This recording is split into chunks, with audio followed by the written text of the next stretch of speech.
मैं सविता खंडेलवाल हैदराबाद से सभी को प्रणाम करती हूँ। मेरी परवरिश साधारण तौर तरीकों से हुई।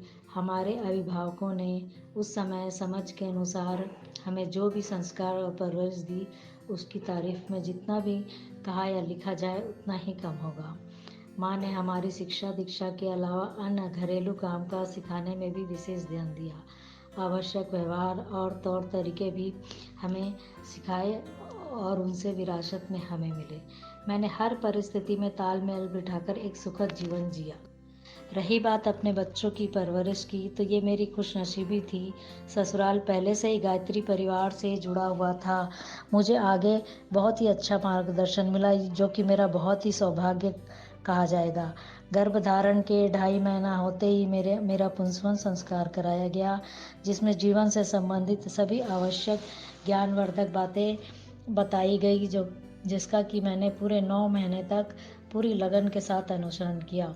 हमारी आध्यात्मिक संस्कृति और विज्ञान ने तो पहले से ही यह साबित कर दिया था कि एक माँ जो अपने बच्चे को पूरे 9 महीना सिखा सकती है, वो पूरे जीवन में शायद ही सिखा पाए। मैंने इन्हीं सब बातों को ध्यान में रखते हुए हर एक पल का सदुपयोग करने की भरसक कोशिश की। अच्छी किताबें पढ़ी, टीवी में अच्छे कार्यक्रम देखा, तनावपूर्ण माहौल से बचते हुए बच्चों में एक अच्छी चेतना भरने का प्रयास किया। इसी तरह जब बच्चे बड़े होने लगे और होते चले गए, तो समय के अनुसार कुछ तो खुद भी समझ जाते थे और कुछ उन्हें समझाना भी पड़ता था, क्योंकि वो किस संगत में उठते बैठते हैं इसका भी ध्यान रखना जरूरी था।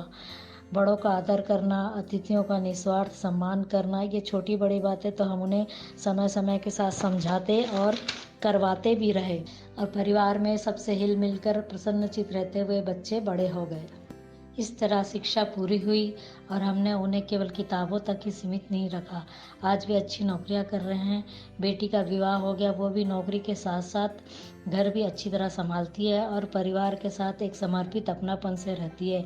दुनिया की सबसे बड़ी खुशी मुझे तब मिलती है जब उसके परिवार वाले उसकी तारीफ करते हैं। और बेटा भी आज एक नौकरी कर रहा है और अधिकतर अपने संयुक्त परिवार में रहते हुए अपने दादा दादी के साथ जब वक्त गुजारता है, तो हमें संयुक्त परिवार में रहते हुए बड़ी खुशी होती है। हमें अपना घर स्वर्ग के समान प्रतीत होता है। इस तरह हमने बच्चों को मित्रवत व्यवहार करते हुए उनकी परवरिश की, उनकी इच्छाओं और महत्वाकांक्षाओं का भी ध्यान रखा, और कहीं कुछ गलत भी लगा तो उन्हें समझाया भी, और अपनी इच्छा उन पर कभी थोपने ठीक नहीं समझा और ना ही उन्हें दूसरों से कमतर रखा।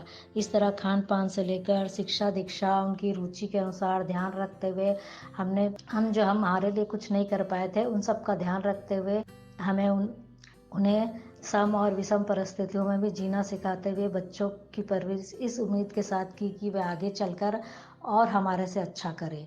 बस इन्हीं शब्दों के साथ अपनी वाणी को विराम देती हूँ। धन्यवाद।